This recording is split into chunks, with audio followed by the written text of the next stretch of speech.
Morgan, thanks so much for coming on the podcast. Hey, I appreciate you having me, Luke. Looking forward to being here. Absolutely. My pleasure. For listeners and viewers, give just a brief introduction of yourself, maybe your backstory, and then how you got into the business that you're in today. Sure. My name's Morgan Hamon. I'm a CPA, and I've worked exclusively for dentists for over 15 years. And Luke, I took the very long way, the long road of becoming a CPA. So my family's all CPAs, my dad, my brother, my cousins, it's in our DNA. But I was the rebel. When I went to college, the Navy, U.S. Navy paid for my college. And then after I graduated, I went into the Navy to be a pilot. I flew F-18s That's awesome. for about 11 years. Yeah. Amazing experience. People ask me, what do I miss the most? And I think they think it's the flying, and I miss that too, but I really missed my buddies. And you get really used in the military to just being with a lot of very capable type A self-starter people. And that I miss that a lot.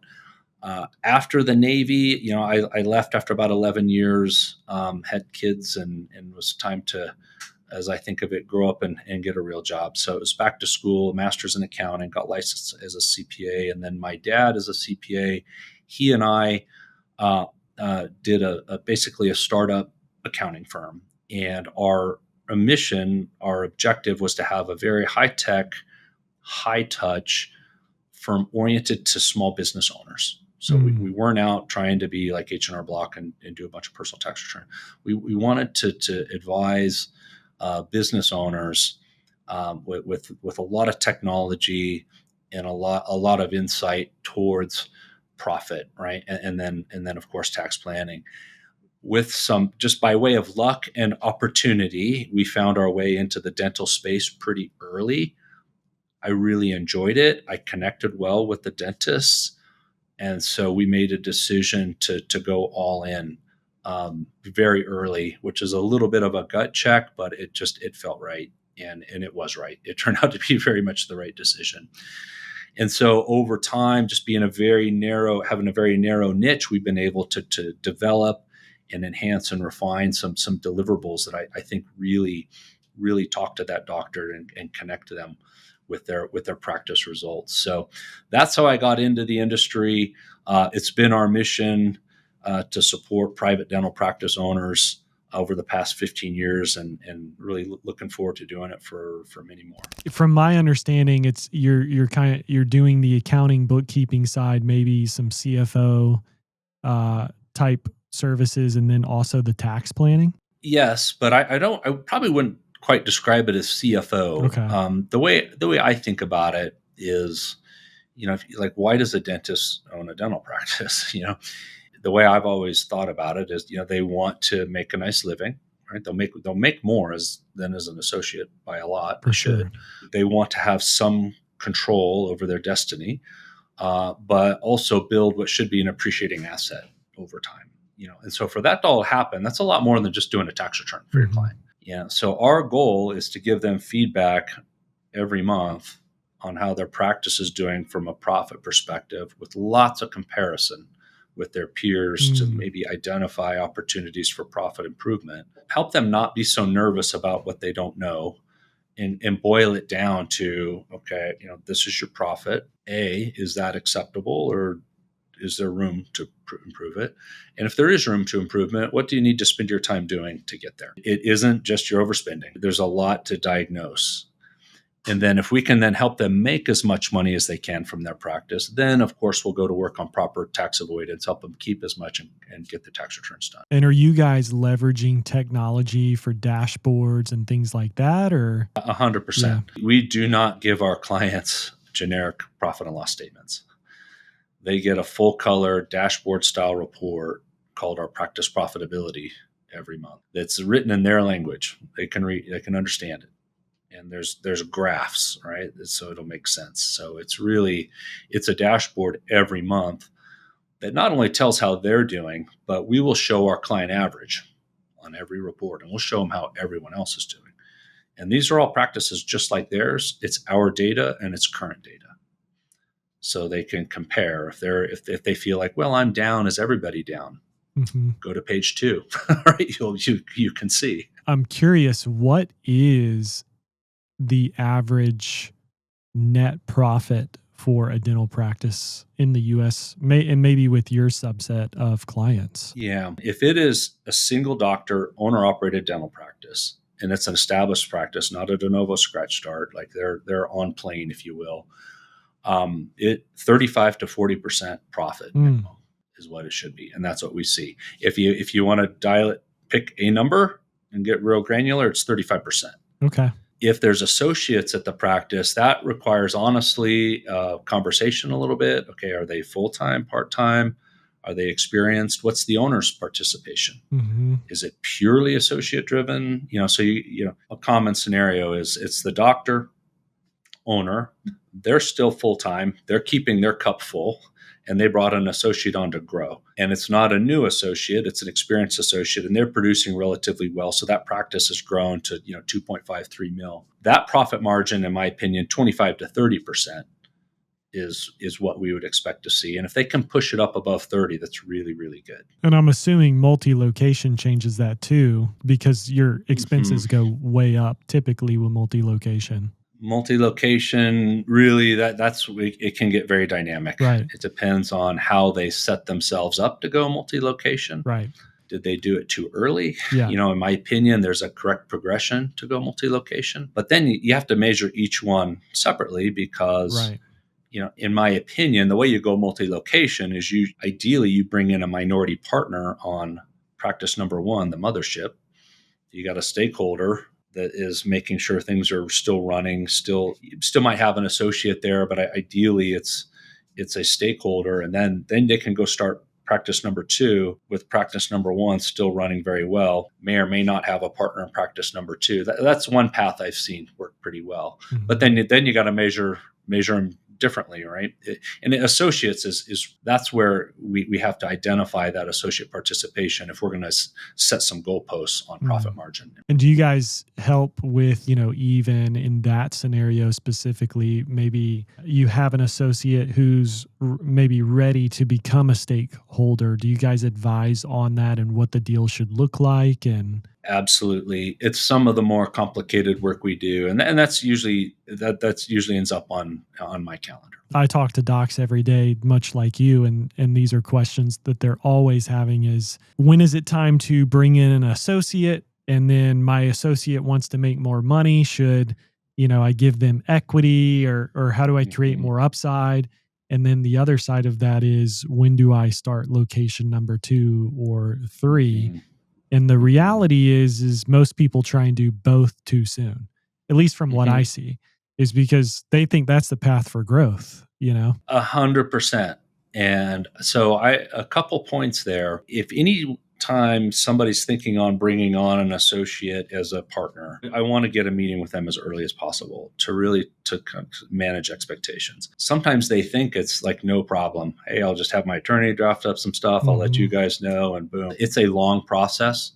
There's a couple options on how to do it. Both of them have their pain point, but it's a lot of work. It's complicated, it's expensive, and it's going to take a while to do. And then once you do it, managing a partnership requires a higher level of operational discipline. But you got to be ready for that. Being partners it's wonderful. If you have a good partner, say you each have some complementary skill sets and you work well together. And I also caution people, make sure you know them really, really well. And you not only complement each other professionally, but you have some personal chemistry.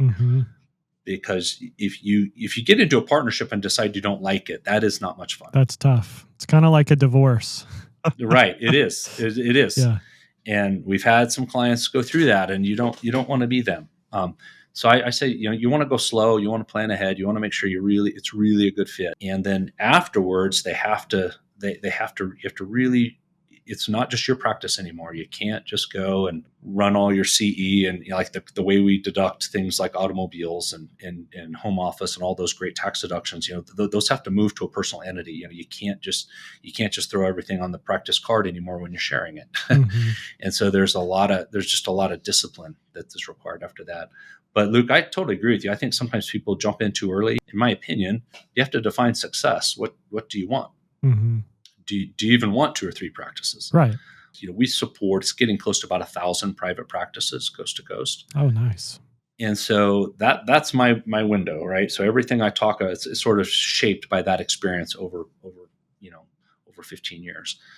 And if we quantify success as, in my opinion, you do it 2 ways, right? You got money and you have time/lifestyle. As an example, a really good friend, longtime client of mine, makes great money, but it's really important to him. He works 28 hours per week. He's very specific, and he likes that. So that is part of how he quantifies success. So if it is money and lifestyle, there is a common thread I've seen for years, where if you have one large practice that's really well run, you'll make a lot of money and have high quality of life. Not that you can't do multi-practice, but if people jump into multi-practice too early because they think that's how they think that's the path to success. If you do that too early and then you end up straddling 2 or 3 underperforming practices with double or triple overhead, you're going to make, in some cases, less than you would with one practice. We see that all the time. And I always ask people, would you want to duplicate a C, or would you want to duplicate an A? Obviously Right. an A, and then you have 2 Yeah. A's or an A and a B plus, not 2 Mhm. C's or a C and a D, and just make it really simple for people to think through. But again, a lot of this that I find is kind of talk amongst peers, and they may not be seeking out outside information from experts who help people do this. It's more of like, well, my friend does it, or this is just what the industry does. They open more locations and they bring in more doctors. But in real estate, they talk about location, location, location. In business, it's timing, timing, timing. So it's just when, and to your point, well, if your main goal is maybe a certain take home and then only working 28 hours a week, that would be more important to dial in one location. I'll tell you a quick story, and maybe you can give me some feedback or just your thoughts on it. I was talking to a doctor today, and it's interesting because their flagship location is near a city, but it's a good city, and that location performs really well. And then they've opened up satellites, 3 satellites, kind of on the perimeter, and we're finding that even when we're running advertising to only these satellite locations, people are still choosing the main location on the drop down, and maybe their kids go to school there or they drive in to work there, so they'd rather go to that location on work or on the way home from work. And he was so adamant about getting growth in these satellites, and I just said, hey, what's your goal, and what if we could hit the goal more with the flagship location than the satellites? I understand you want them to get busier, but you have 4 locations here. Like, what's the number you want to get to? And, he said, yeah, I just want to get to this number. I don't really care how I do it. And the satellites are already off the ground. It's not like they're losing money. It's just harder. But again, they're not in these populated areas. And so it really was about backing up and looking at the overall goal, because there's a lot of growth he can still have in the flagship. I've often thought that if you really want to do practice number 2 in the flagship practice, before you even think about it, I've said, look, make sure that is working really well. Yeah. You're scheduling, you're collecting money, all the levers are being pulled properly. That thing's running super tight. Because if it isn't, and then you start sharing time, it's not going to get any better. Yep. Right. And that should be the model, if they're going to implement some standardization, within their organization, that then you could duplicate in practice number 2. And then you're not learning all the same lessons the hard way in practice number 2. But then you have to have practice number 1. Somebody has to be minding the shop, for a better, lack of a better term, whether that's just a super solid associate or you bring in a stakeholder. If you want to give away, like I think of it, if you want to give away the eggs without giving away the golden goose, you don't you don't have to bring a stakeholder on. There are ways to do like profit overrides and other type of incentives, I think, to have an associate that, maybe they don't want to get a loan, maybe they don't want to buy a practice, but you want them to feel like they have some skin in the game. There are some creative ways to do that. But, when I think about these satellite offices that you described, I'll go back to my this long-term client I have. I know pretty well because he's a good friend, and he really didn't want practice number 2. He did it because he had no choice. The flagship was so successful, just like you said, everyone wanted to be there, and they had already expanded. He leased the space. They'd already leased the space next door, knocked out the wall, built out that. There literally was no more room to do anything, physical constraints, and it was an amazing location. So the choice was, well, either do practice number 2, within a radius where some of those practices could go, or just turn all that business away. And he said, well, let's do practice number 2, almost like an overflow, and that cup filled really fast.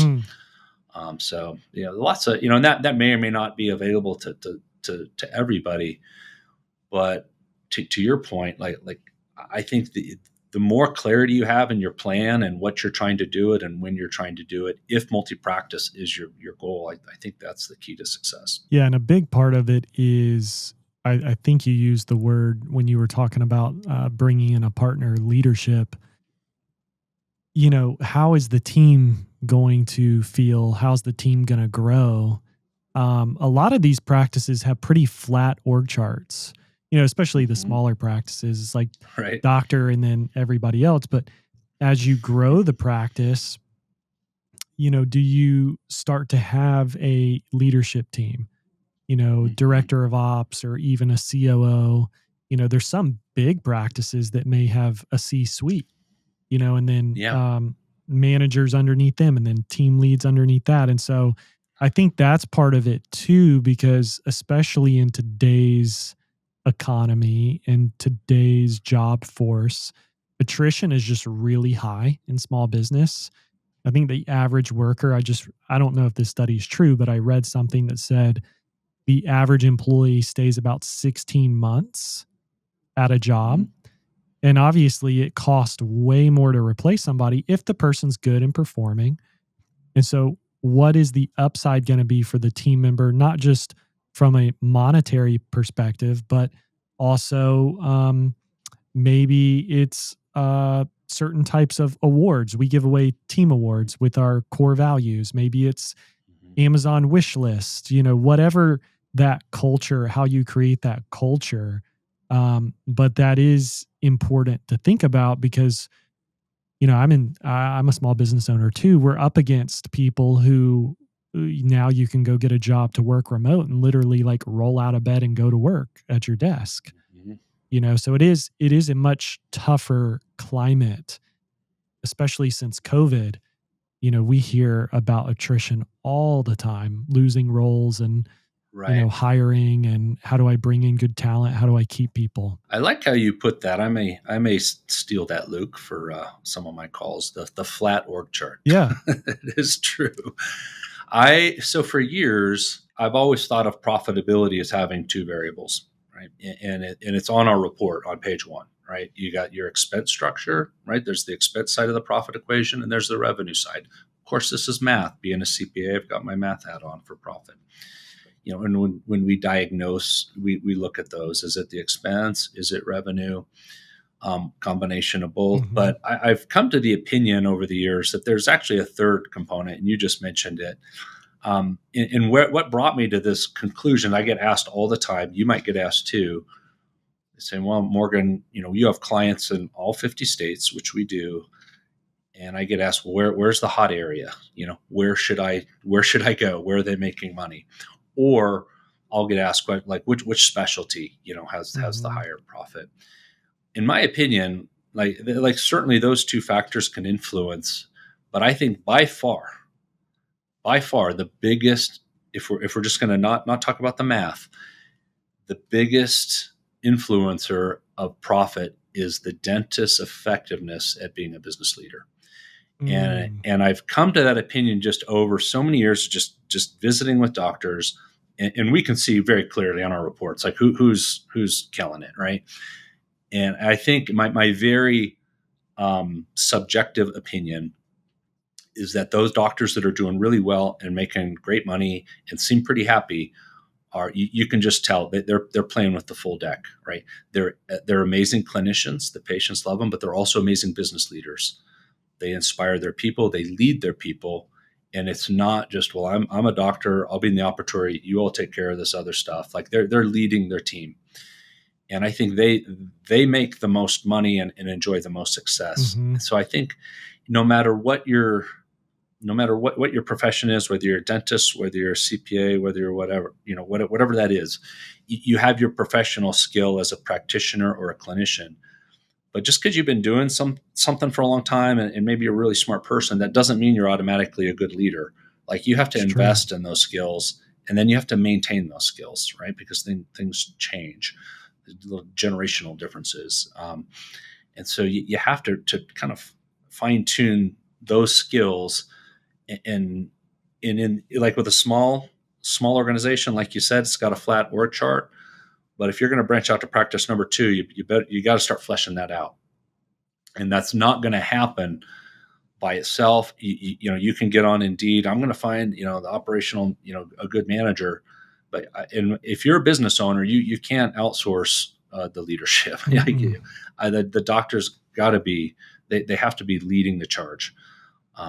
So I think leadership has a tremendous impact on profitability, just for starters, but then to branch into multi-practice, it's absolutely essential that all those people, and you mentioned it, like it's not just trading time for money. What is that fulfillment, whether that's recognition, rewards, maybe some flexibility in the work schedule, because you can't offer remote in the dental industry. What is it that makes those people like inspired and want to stay? Because I agree, even in our business, like turnover's like terrible. Like I would, it's expensive and it consumes a lot of resources. Absolutely. Well said. So we've talked about net profitability. We've talked about locations, associates, the team, leadership. What are some of the common things that you guys always see? If I were to identify like the biggest challenge for our clients, and just looking through my lens, right? It's profitability. Like what is that appropriate reward that you're looking for? Otherwise, why own a business, right? I mean, it's a lot of work, it's a lot of risk. Like there has to be something at the end, or otherwise, why bother? Yeah. What keeps people, and what I think a lot of dentists don't see, and we try to pull back the curtain on it, is if they're feeling the pinch on cash, or they just feel like, I feel like I'm working really hard and like there should be more. Like the most common pitfall we see is just collection challenges. Yeah, that's what I was going to ask about. They're just not collecting money. And the default go-to answer, I guarantee you, like if someone's profit margin's low, or they're just like, Morgan, we're working hard. I just logged into the bank. Like how come there's not more money? The go-to answer is always like, why is my overhead is high? I'm overspending. Tell me where I'm overspending. And I say, well, that could be it, but let's have a look at your accounts receivable, right? And that's one we ask to see that every month. We want to see the AR aging, because if there's a large amount of total AR outstanding and a lot of that is old and getting older, I mean, that's indicative of a collection issue. If you're not collecting money, then yes, your margin's going to be low. All your expenses are going to look high. You're going to feel it in the bank. But we don't need to go beat up our supply rep. We need to talk to our insurance and billing coordinator and find out like what's happening. And I think, and we're not I say we walk a fine line between being an advisor and a dental consultant. I don't call us consultants, although a lot of CPAs do, because in our niche, that has a very specific connotation. So without getting into the practice, in my opinion, I think that whole insurance and billing can be a mystery just to some doctors. And so they'll hire somebody to do it with a lot of faith that person knows how to do it. I've seen this And that happen. person, they show up to work, they look real busy, they're at the computer, everybody likes them, but you know what? They're just not doing it, right? They're just not making it happen. And then, and that then metastasizes, and the doctor, and doesn't really identify it, till it turns into a crisis because like there's no cash. Mm-hmm. A real extreme example of that, Luke, this is years ago, but it was a startup client, and there's a lot of things going on with the startup, but it was exactly like I described. He hired an insurance billing, didn't know how it worked, didn't know how to properly supervise her, and she basically didn't collect money for the first 90 days. And so 90 days in, it's burned through the working capital, burned through the TI allowance, and he survived it, but it was really stressful, and he ended up outsourcing the AR to a company until and then he learned it and then could hire somebody and actually knew what was going on. So that's probably the really long answer to your question, Luke. But I think if it's my go-to, if someone tells me like I feel like I'm just not making the money I should be making, that's the first thing I'm looking at.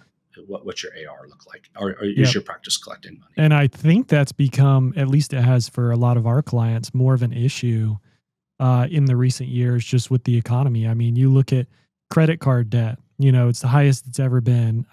You look at inflation and even the cost of housing or groceries, and people just don't have extra money at the end of the month, and then they're also not getting approved for credit. And so there's just a lot higher default. We work with different specialties, mostly within dental, but orthodontics is a big one. And that's become more of an issue even with orthodontics, where they offer low payments, and most of them do in-house financing. They're having to look at this in a different way too. And I think we're all hopeful the economy is beginning to shift, maybe. But it's a real issue in downtime. I have another client who's incidentally a good friend, and similar thing. It's like his practice was just is doing well, but I was like it could do better. I mean, he's a great doc, and it just happened to we were kind of offline socially, and he was telling me about it. He's sending out a lot of statements. And I said, why are you sending out so many statements? And it turns out his staff was basically underestimating the payment portion, because I said, look, do you have the patient pay? Like if you estimate their P, do you have them pay you up front? You should. He's like, oh, we do that.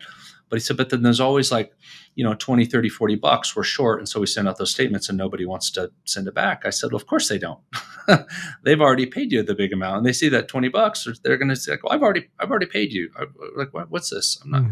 And all those $20, $30, those add up. It's like death by 1,000 cuts. It's like, why don't you have your staff just overestimate a little bit, collect it all, and then if you have to send some patient refunds, everybody's going to be happy about getting $20 back. Yeah, that's true. He did that. It made a big difference.